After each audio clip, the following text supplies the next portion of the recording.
chapter 2, verse 8. Итак, 2 глава, 8 стих.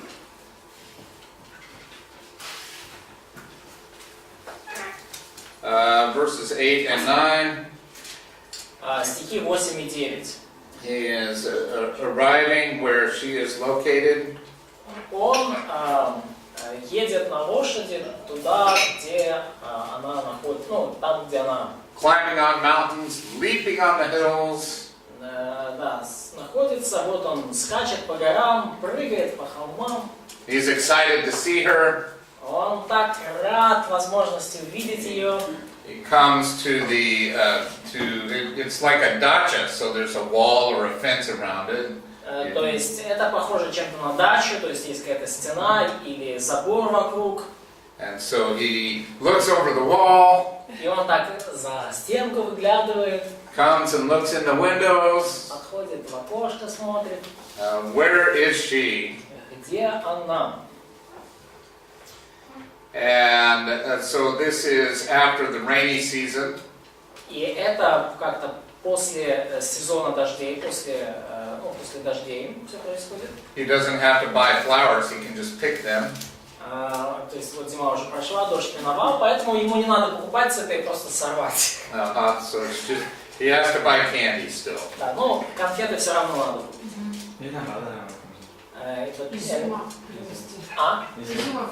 You can take something from vineyard, just. That's what really, or the fig tree, yeah. Ну или с инжира. And so he is saying, "Where are you hiding?" in verse 14. В стихе 14 он говорит: покажи мне лицо твое, то есть, ну, где ты прячешься, именно слово. I want to see your beautiful form. I want to hear your voice. Я хочу увидеть твои прекрасные очертания, я хочу слышать твой замечательный голос. And here we have an example of a chiasm. И здесь у нас пример хиазма. Voice.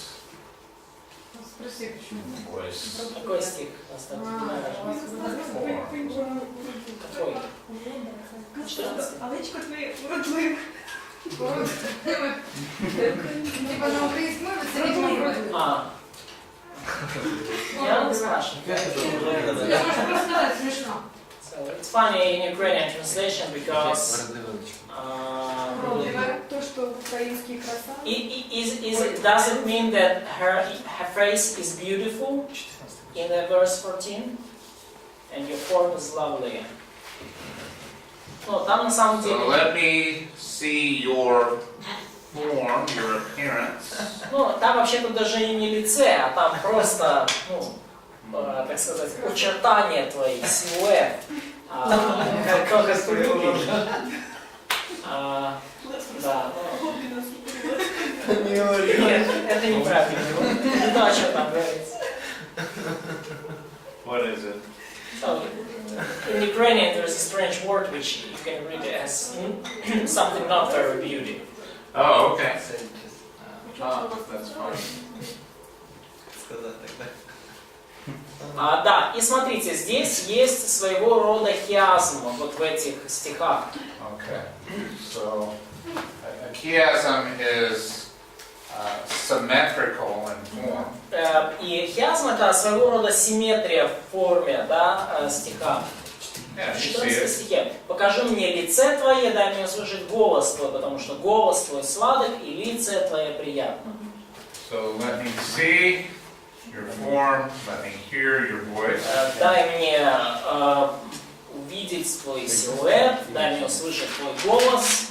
Let me hear,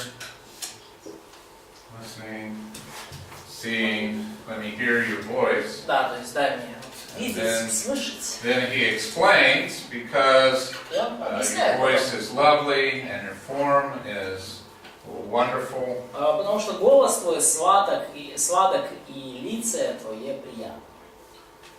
So this is the chiasm exists to show how beautiful she is. Ну и вот это вот хиазм, да, вот он показывает, насколько она красива. A good example of Hebrew poetry put to good use. И это хороший пример еврейской поэзии, при этом вовремя грамотно использован. So he thinks her voice is beautiful. И он думает, ему кажется, что ее голос сладок и приятен. Yeah, so he doesn't flinch every time he hears her voice, you know. Он не скукоживается каждый раз, когда слышит ее голос.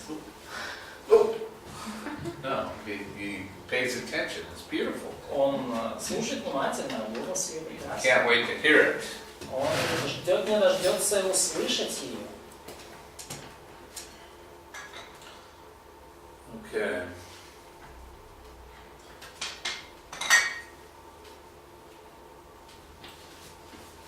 Now, unfortunately, they have responsibilities at the vineyard. So the vineyard is where she's from. К сожалению, she's from, yeah, remember at the beginning, Да. she worked in the vineyard. К сожалению, у нее есть определенные обязанности в том, чтобы следить за виноградником. Помните, в самом начале ее там братья поставили над виноградником, да? У нее есть обязанности, которые надо, скажем так, исполнять. This is one of the reasons we know this is during the courtship. И это одна из причин, по которым мы понимаем, что все это происходит в период ухаживания. Because if they're married, she's not out tending the responsibilities of her family. Потому что если бы она была замужем, то она бы уже не была, скажем так, ответственна. Ну, то есть все вот эти дела, которые поручала ей семья, уже были бы не актуальны, если бы она была замужем. So the little foxes are eating the grapes. И вот эти вот лисицы и лисенята, которые портят виноградники. And it talks about how they belong to each other, and yet he's pasturing his flock. И дальше говорится о том, что вот возлюбленный мой принадлежит мне, я ему, то есть они принадлежат друг другу, и он пасет между лилиями. И он пасет свои стада, то есть он помимо этого еще стадами занимается, он виноградником, да, и он свои стада пасет между лилиями. And until late in the day, and the sun goes down, and so he's tending his flocks, she's taking care of her vineyard. They both have these responsibilities. То есть она ухаживает за своим виноградником, он пасет свои стада, то есть у каждого из них свои какие-то обязанности. Вот, доколе день дышит прохладой, то есть пока не заходит солнце. But they long to see each other and long to be with each other. Но тем не менее они стремятся видеть друг друга, и они стремятся быть друг с другом. Then in chapter 3, the bride has a dream that's very troubling to her. И в третьей главе у невесты снится сон, который ее очень, скажем так, смущает и какой-то неприятный сон. So Кошмарный сон. every night she seeks him on her bed. И каждую ночь она ищет его на своем ложе. And so I don't think this is like an inappropriate desire. Ну, я не думаю, что это какое-то неправильное желание. But she longs for him so much that he's in her dreams. This is normal. Но она настолько, скажем так, ее к нему влечет, что она его видит во сне. Это нормально. And so she goes out and about the city, and this is in her dream. И вот дальше все, что написано, происходит во сне ее. Она встает, идет по городу. Looking for him and not finding him. Ищет его, не может найти. And then the watchmen come and find her, and she says, "Have you seen him whom my soul loves?" And ее встречает стража, она спрашивает, не видали ли вы того, которого любит душа моя. And then it gets really weird. И дальше все становится совсем странно. Dreams are weird, right? Ну, сны вообще такая странная штука, да? And so what does she do? In the dream, she takes him to her mother's bed. И дальше она в своем сне, она ухватилась за него и привела его в дом матери моей, в кровать своей матери. And she associates in her dream her mother conceiving her and her relationship with her beloved. И в своих снах она связывает вместе, да, то, как ее мать зачинала ее, и ее взаимоотношения со своим молодым человеком. Let's just say she has a physical longing for him that gets into her dreams. Ну, и поэтому мы можем сказать, что у нее просто сильное физическое влечение к нему, и поэтому он таким образом проникает в ее сны. And her dream is telling her that she longs for him, but she can't have him. И ее сны говорят нам, что она ее к нему влечет, но он пока для нее недоступен. And so, and here's the dream sequence, right? And so she leads Solomon into her mother's house and into the room where she was conceived. And she's about to dream something very. И вот эта последовательность сна, то есть она находит Соломона, она ухватилась за него, она его тащит, ведет в дом своей матери, на ту кровать, где она была зачата, и вот это все уже, скажем так, ведет к чему-то очень, да, и... And the audience is leaning forward. Аудитория And it's the perfect time for a commercial. Примыкает, просто вот уже смотрит на экраны, что же будет дальше. Это отличное время для рекламной паузы. And so what do you think the commercial's about? И как вы думаете, о чем же рекламная пауза? Wait in purity. Ждите, храните чистоту до брака. I mean, this is so great, you know. Это здорово, да? Правда? Yeah, it's perfect. Да, просто великолепно. Можно вопрос? Can I ask a question? Oh. Ну так, коротко. Конечно. Вы думаете, что Соломон до 30 лет хранил чистоту? I think that Solomon kept himself in purity before his 30, Ну так, до первой жены. before his first wife. I think so. Я думаю, да. Yeah. Now this is really about telling young women to keep themselves pure, because the daughters of Jerusalem are addressed. Но и здесь, конечно же, здесь как бы буквально речь идет о буквальном обращении к юным девушкам хранить себя в чистоте, потому что обращение идет к дочерям Иерусалимским. However, can we apply this to men as well, or do men not have to worry about purity? Но так или иначе, можем ли мы это и к мужчинам применить, или мужчинам не надо думать о своей чистоте? Come on. Yeah, we both have to be pure for this. Конечно, все, мы и те, и другие, мы все должны думать о своей чистоте добра. Yeah, of course.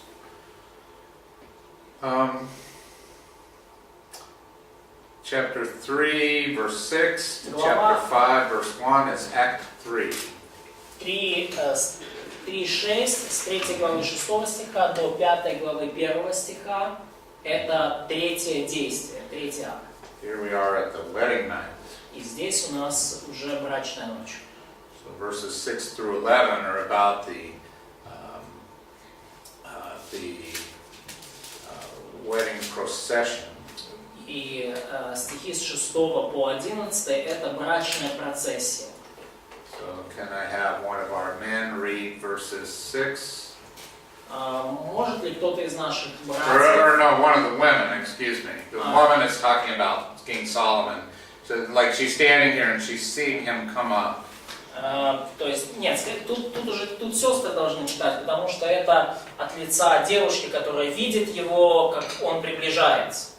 So read 6 through 10. Прочитайте, пожалуйста, с 6 до 10 стиха. 10 or 11? 10. С 6 до 10 стиха кто-то из сестер.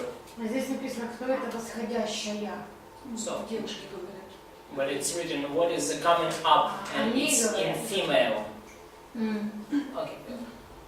So is it about procession? Because it's like the chariot or it's that's a female object. Ну, то есть колесница, вот лошадь, да, это вот, ну, как бы женского рода объект. Solomon is in perfume, but the traveling couch of Solomon, this limousine. Да, а Соломон, конечно же, не надушен и не окуриваемый парфюмерией, вот, но его вот эта повозка, в которой он едет, его лимузин, да, от них они источают.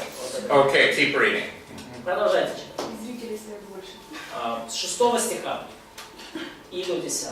Хто вона, що виходить із пустині, немов стовпи диму, окурена мирою і ладаном, всілякими пахощами продавця?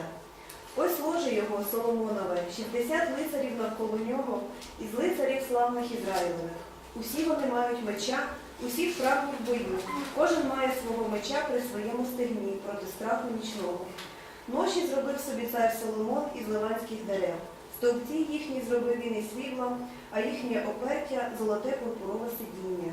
Їхня середина вистелена коханням дочок Єрусалимських. Okay, so she's pretty proud of this limousine that's coming up to get her. She's proud.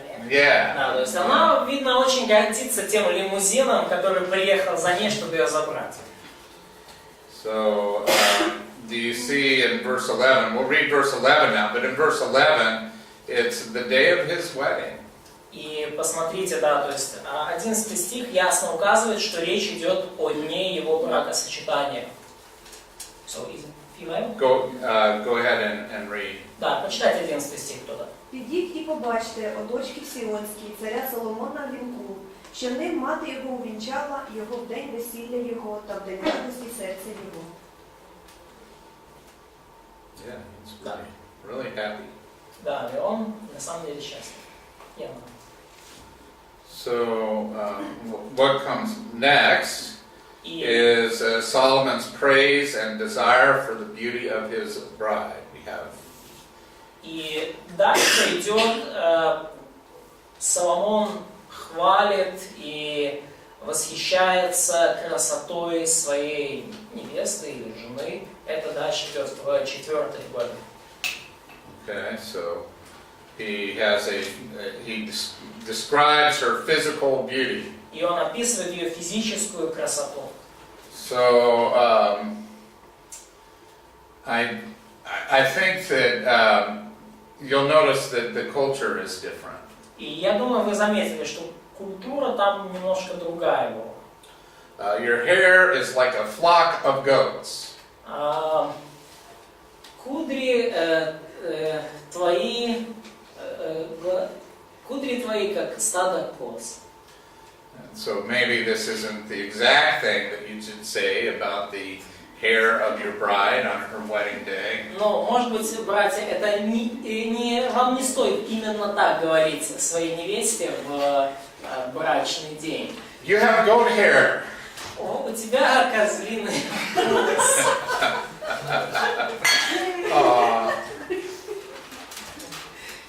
Your teeth are like sheep. Зубы твои как овцы. Okay. And you notice that she does. It's really a big compliment. She doesn't have any missing teeth. И на самом деле это большой комплимент, потому что у нее нету выпавших зубов. So it kind of tells you that having all your teeth and having them straight was very rare. So. Ну, то есть, это говорит нам, на самом деле, это говорит нам о том, что иметь вообще все зубы и на своих местах в то время было достаточно редко. Да. So was it rare to have all teeth? Oh, I think it probably was. Да, ну я думаю, да, there were no dentists. Yeah, there's not any modern dentistry. I mean, so. Да, то есть не было стоматологов. Ну, у нас тоже часто это роскошь. So even in our times, it's could be kind of luxury to have all Yeah, teeth. no, sure. He describes her neck, her physical features between her neck and her legs and Он описывает how do we шею, work around this? But и все, что там между шеей и all those ногами, things which make her a very attractive woman. все то, что делает ее весьма привлекательной женщиной, мы это пропустим так детально. Her woman, the womanly parts of her body. То есть все вот эти женственные части эти. And then he summarizes in verse 7. И он все это суммирует в 7 стихе. You're altogether beautiful. Вся ты прекрасна, возлюбленная. So the totality of her beauty. Все, просто цельность, полнота ее Yeah, красоты. the whole picture is beautiful. Вся картина целиком великолепна, прекрасна. And so then he invites her to the exhilaration of physical love.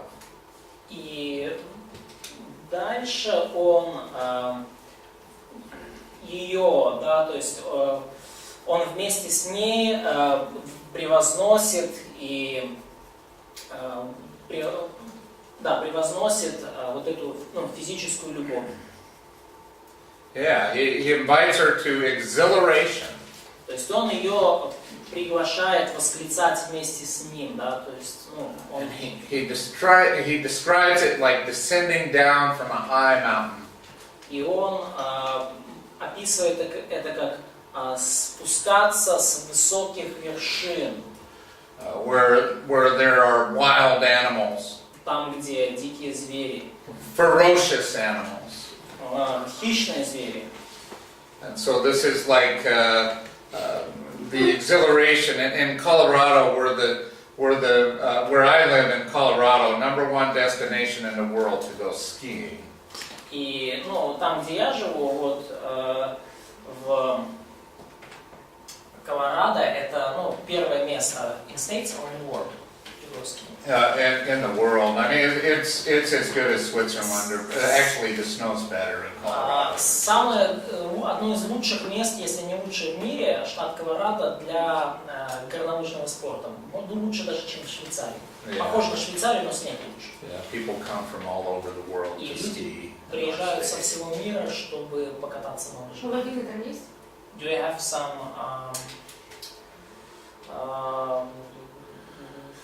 this snow falling or ice falling from mountains? Like avalanche. Avalanche, yeah. Yeah, there are avalanches all the time. Да, лавины сходят постоянно. Это опасно. So I've done some skiing in my life, and my wife is an excellent skier. И я, катаюсь на лыжах, и также моя жена, мы оба великолепные лыжники. And skiing is fun. It's exhilarating. И вот катание на лыжах это очень весело, и это очень такое воодушевляющее, подбадривающее и дело, которое может вас развлечь. Half the time you're scared to death. И, конечно, бывают моменты, когда вы боитесь до смерти. Because you're going so fast. Поскольку вы так быстро едете. And then you survive. А потом вы выжили. Right, good. And so he's just saying their physical relationship has this exhilaration, like coming down a mountain, and a ferocity like wild animals, like lions and leopards. И он, по сути, подбадривает, и он говорит, что их взаимоотношения физически должны быть такими же живыми и воодушевляющими, как вот спуск с горы от львиных гор, от логовищ львиных гор барсовых, то есть спуск с горы, где живут всякие такие дикие животные. My heart's beating faster. Мое сердце бьется все быстрее. One look, you just look at me. And, Да, то есть лениво ты сердце мое одним взглядом очей твоих. Один взгляд, и мое сердце аж выпрыгивает. and how beautiful she is, how fragrant she is. Да, и то, как она прекрасна, как... Her lips, her tongue. Да, то есть, как она благоухает, ее губы, ее ее речь. Now look at verse, Уста. look at verse 12. Но посмотрите на 12 стих. Someone read that, please. Прочитайте кто-то. A man. Мужчины. братья. Не, давайте читаем. Какой стих, 12? Да. Запертый сад, сестра моя, невеста, заключенный колодец, запечатанный источник. So what does this mean, this poetic language? Что это значит? A Что locked garden. Соломон пытается сказать этими поэтическими образами? Сохранила себя для мужа. Да, запертый сад. So purity, chastity, she Oh, yeah. kept herself in purity for her husband. Right, Да. right, yeah. And that makes her all the more exhilarating and beautiful for him. И это делает ее для него еще более привлекательной и воодушевляющей. And so she is like the Garden of Eden, I suppose. И она как сад Эдемский, я предполагаю. And then she speaks in verse 16. И дальше она говорит в 16 стихе. And she invites him to come enjoy her garden. И она приглашает его прийти и наслаждаться в ее саду.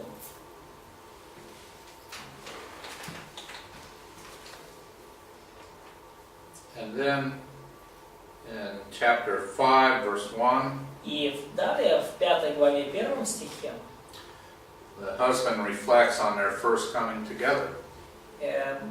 муж, он, скажем так, размышляет об их первой близости. So here is this moment right before they come together. И вот это тот момент, вот 4:16, прямо перед тем, как они соединяются вместе. And you draw the veil across their consummation, and the audience is not allowed to see. И, скажем так, занавес, ну вот сам момент их близости аудитория видеть не может. Okay, it's very tasteful, very respectful. Это очень, скажем так, с большим вкусом сделано и вот с большим уважением вот это, скажем так. And then in chapter 5, verse 1, И в главе 5, стих 1, Solomon is reflecting on their coming together. Соломон размышляет об их интимной близости. And he says it's like the best food that you could ever have. It's a sensual experience. И он говорит об этом как о самой лучшей пище, которую только можно попробовать. Это наилучший чувственный опыт. It's better than ice cream. И намного лучше, чем мороженое. Now that's really good. Да. Это по-настоящему. And then notice right at the end of verse 1. И обратите внимание, прямо в конце 1 стиха. He friends drink and imbibe deeply, O lovers. Ешьте, друзья, пейте и насыщайтесь, возлюбленные. And I think he's just just kind of saying this is wonderful. This is meant to be enjoyed. И я думаю, что здесь речь идет именно о том, что это прекрасно, этим нужно наслаждаться, насыщаться. So now we shift to Act 4. И вот мы сейчас переходим к действию 4. And in Act 4 we're going to have a misunderstanding. И в 4 действии у нас мы видим недоразумение, недопонимание. And a separation. И разделение. And a resolution. И потом разрешение конфликта. So, I was asleep, but my heart was awake. What does this mean? Я сплю, а сердце мое бодрствует. Что это значит? Переживаем. So she is concerned, she is worried.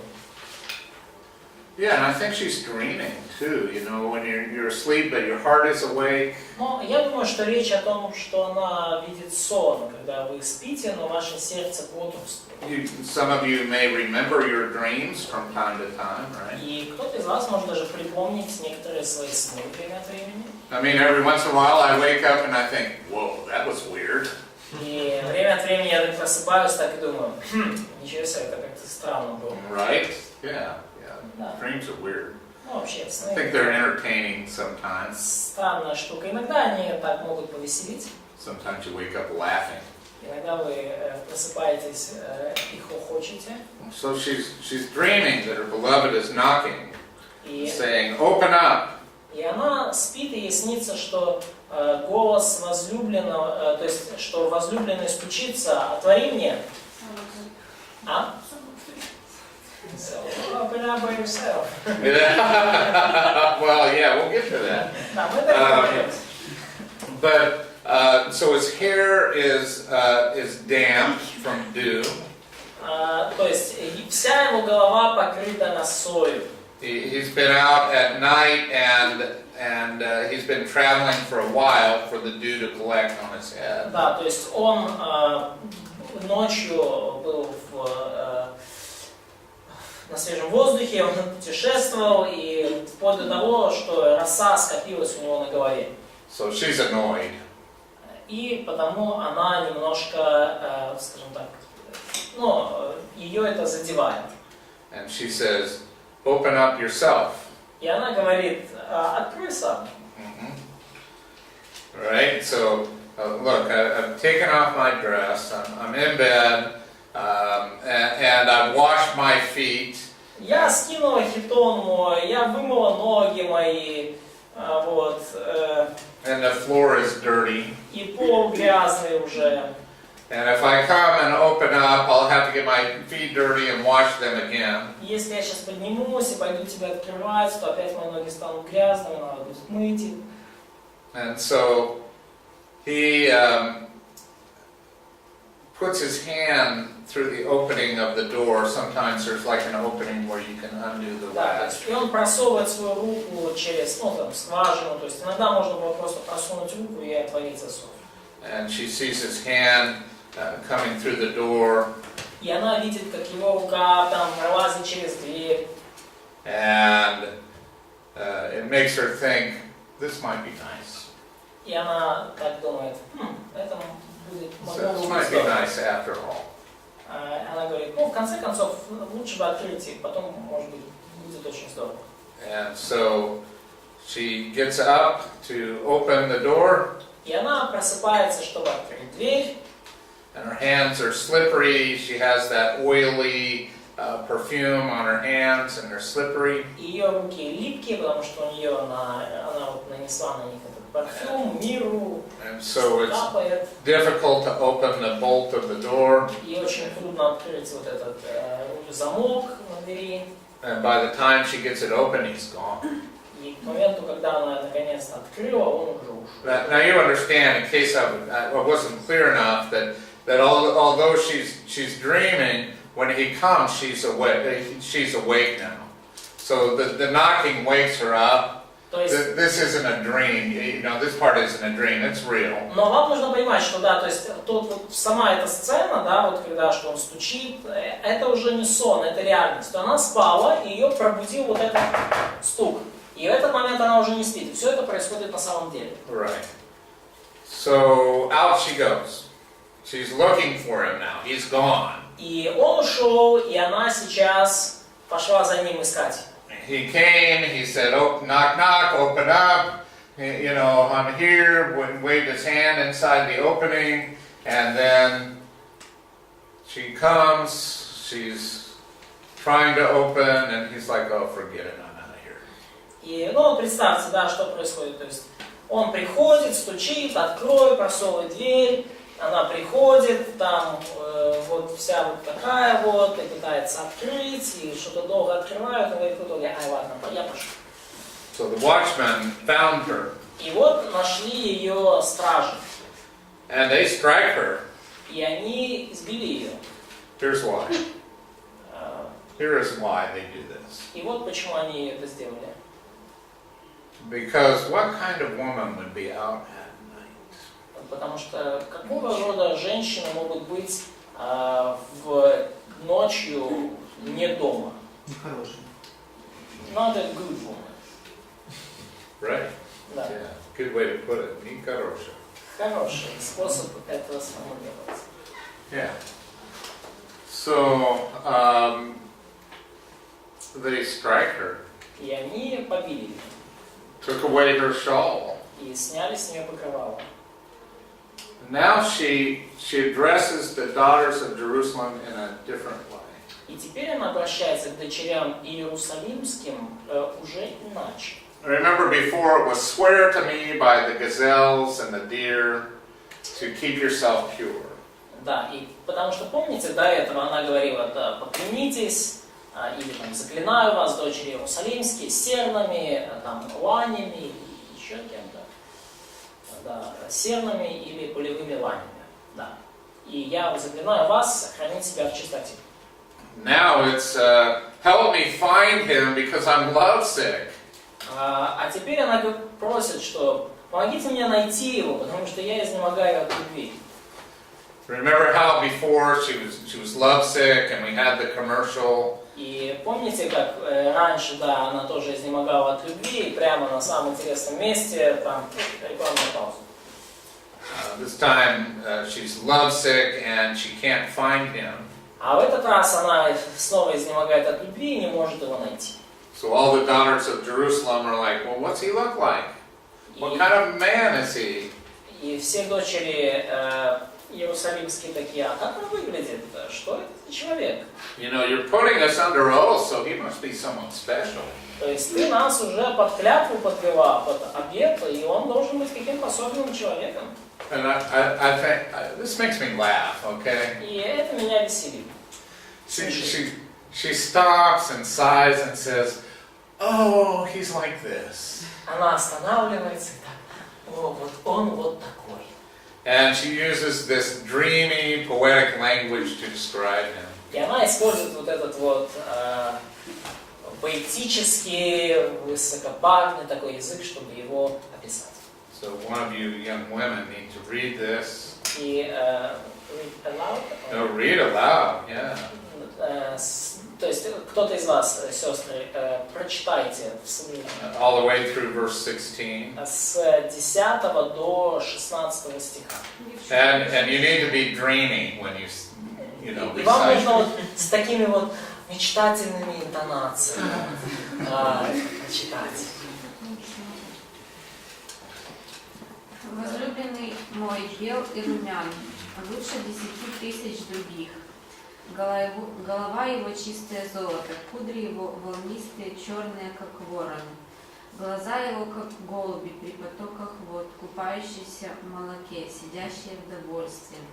Щеки его цветник ароматный, гряды благовонных растений, губы его лилии, источают текучую миру. Руки его золотые кругляки, уже сонные, усаженные топазами.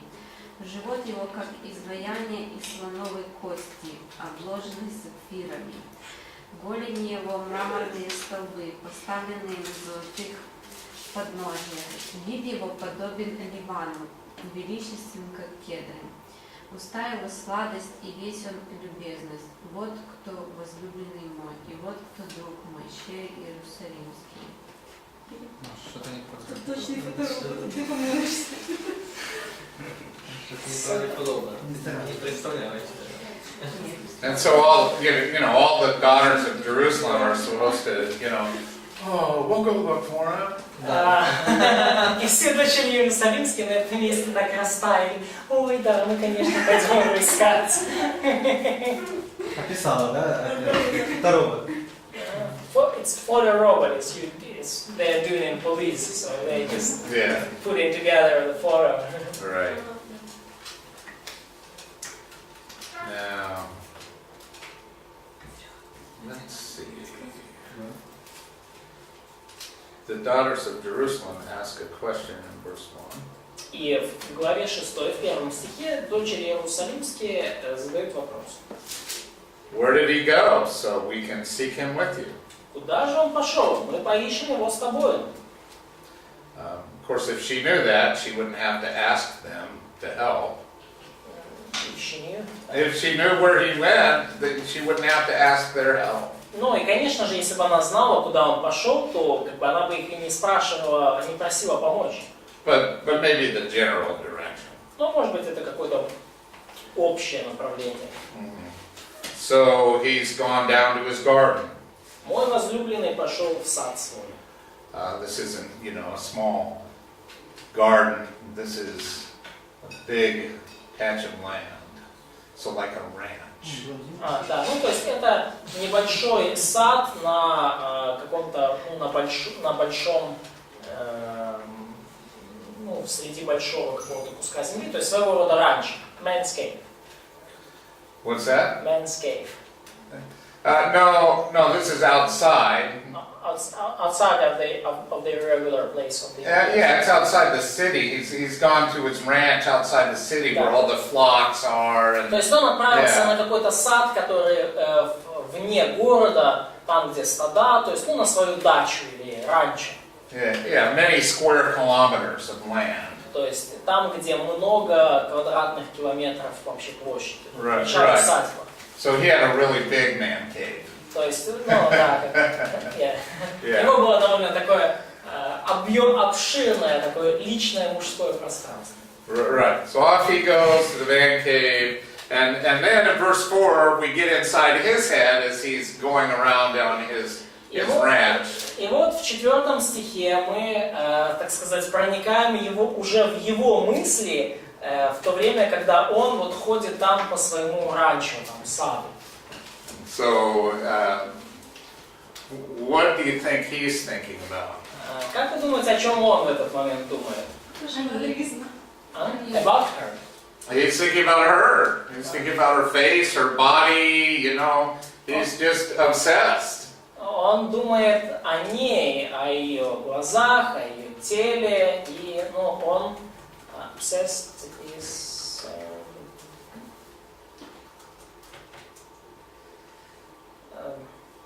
It's all that he thinks about. Да, это все, о чем он может думать. He's thinking about one thing. И он думает, a man thinking...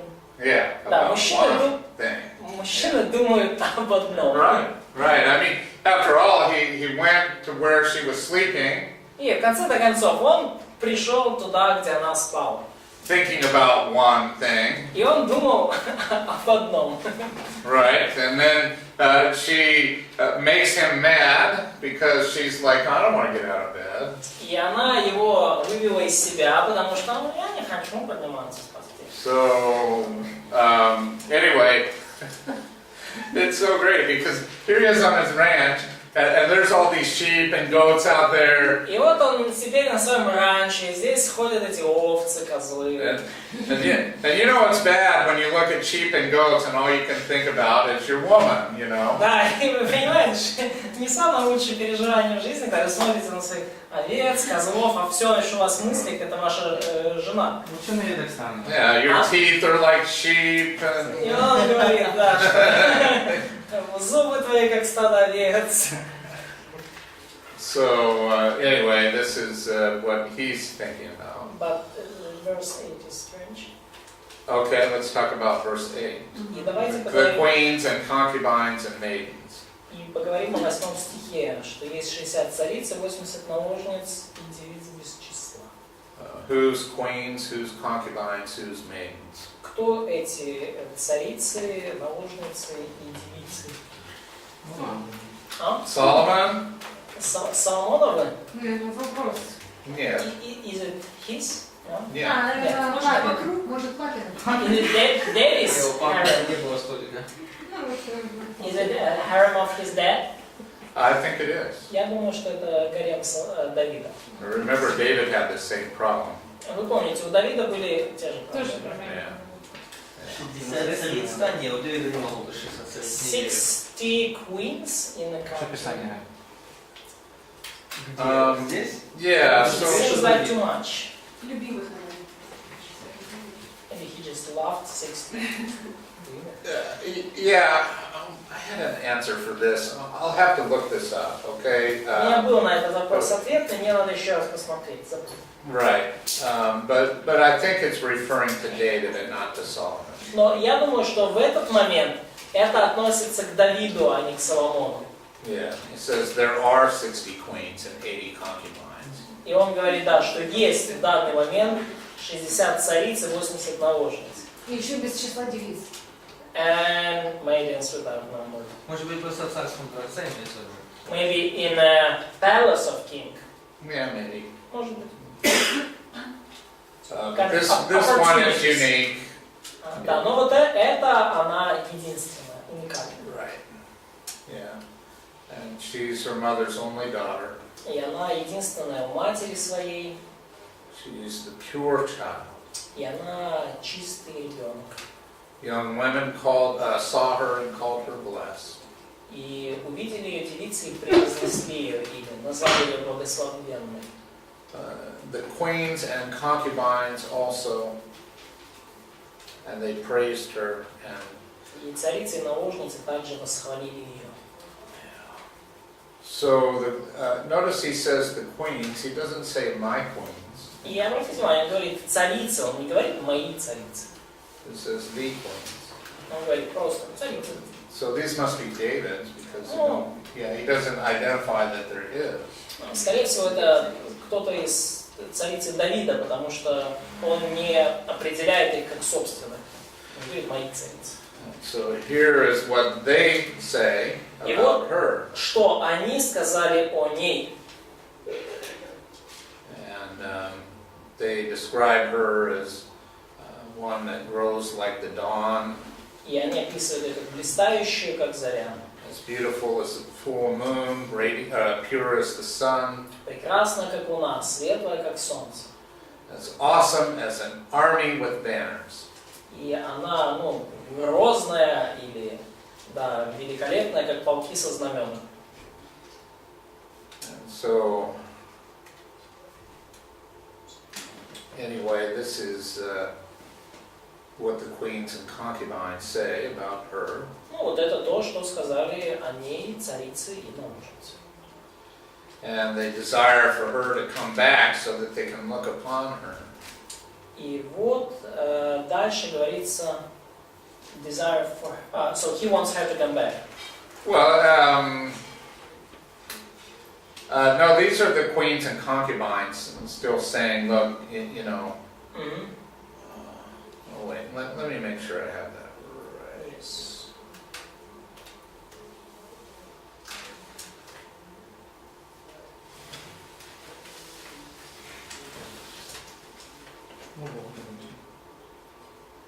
Oh. No, I think beginning in verse 11, this is Solomon speaking. И я думаю,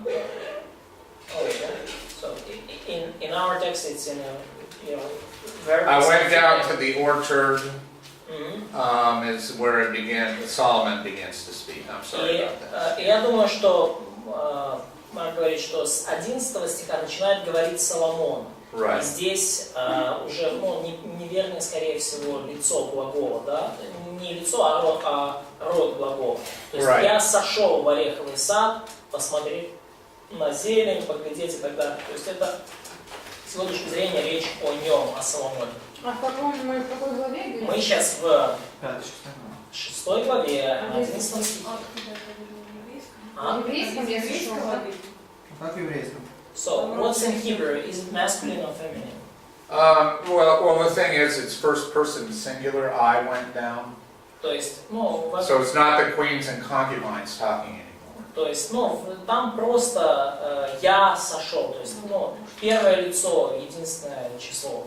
Вот. So there is no. Да. So does it indicate is it female or Нет, male? первое число, но не... First person has no male or female. В первом лице нету мужского или женского. It's common, Вот, это общее, поэтому right?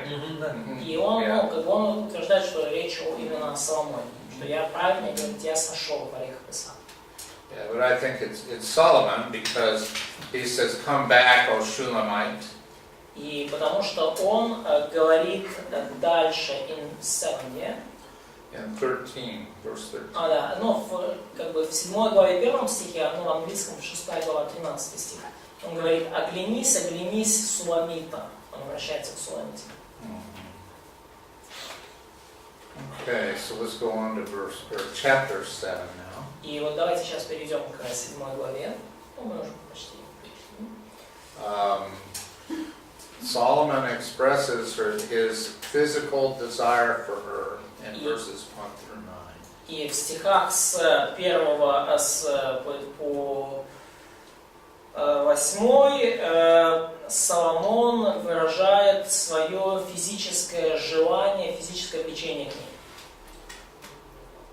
And so he describes her feet, her hips, Даже с 7 глава с 1 по 10, и он описывает ее everything between her neck and her legs, ноги и бедра, и все, что между шеей и ногами. that makes her uniquely a woman. Все, что делает ее такой женственной. А круглый живот? А живот? Круглая чаша. Живот и круглая чаша. Ну, просто пивной живот Your navel is like a round goblet. It doesn't seem like Okay. complete. There may be some cultural differences between theirs and ours. Может быть, между нашей и их культурой есть определенные различия культурные. Yeah. Your nose is like the Tower of Lebanon. Yeah. She's like Pinocchio. Нос как башня Ливанская. Пиноккио, да? Лучше Жан тоже это не говорить. Probably it's bad enough to say it to your Указывает wife. направление. А? Указывает направление. So, but maybe he shows the direction. Yeah.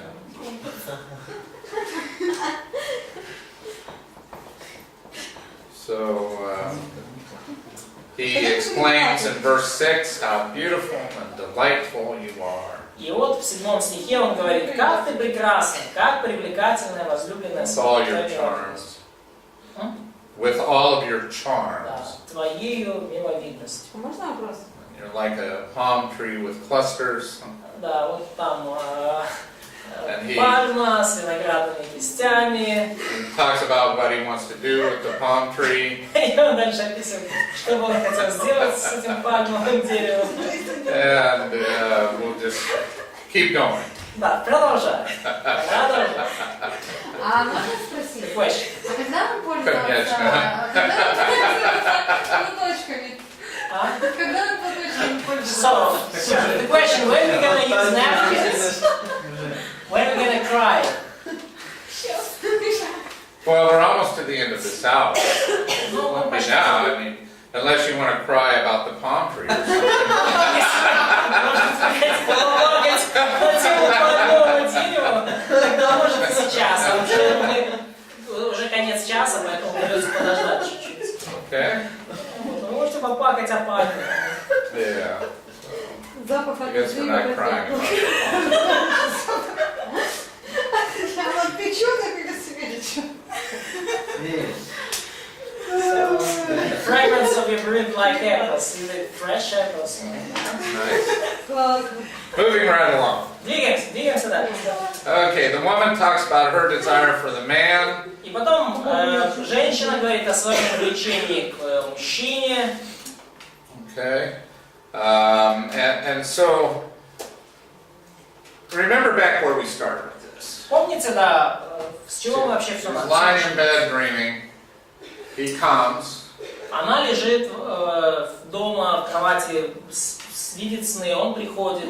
He's full of manly desire. И он полон таких очень мужских желаний. And she's reluctant. А она его отшивает. He says, I'm going down to the ranch. Он говорит, ну и ладно, пойду к себе на ранч.